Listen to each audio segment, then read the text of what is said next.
Hey there folks, Quinn here, Mask Ramen on the internet with another comic book review, and I have here issue number 9 of the Wildcats. Here, Entropy is sort of torturing Voodoo and Spartan here. Great artwork by Jim Lee. And it turns out that Lord Emp and Entropy is actually, they're both Cherubim Lords, and they should know one another, but Emp doesn't remember who Entropy is. So Entropy sort of goes through this sort of their past and explains why they had become enemies, because Lord Emp actually killed his possessed wife here. And it's a pretty interesting way of Entropy has his perspective that Emp killed his wife, but Emp has his perspective where you let your wife become possessed by Daemonite, and he had to end up killing her because he couldn't.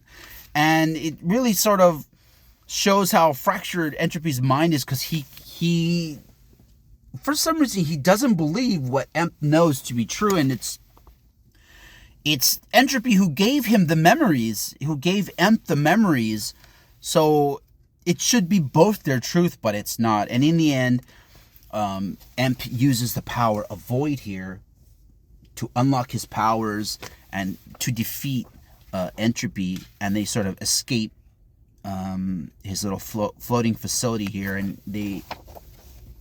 Emp here sort of, with a little bit of his memories back, realizes that Entropy was a Cherubim Lord, not just any Cherubim Lord. He was his actual brother, and that was sort of the end of the Wildcats proper story there, 8 and 9. This two-part story. I feel like we were robbed because it could have been more.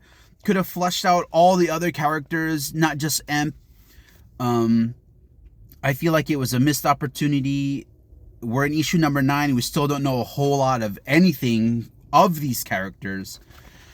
And then they have a backup story here of Warblade by Travis Charest. And looking back at it now, you realize these backup stories with Travis Charest is their tryout for him to sort of take over from Jim Lee, because Jim Lee was probably already planning to leave the book around that time. I give this a 7 out of 10.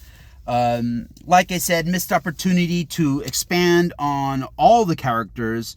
It was a great story, though. It was just felt a little too short.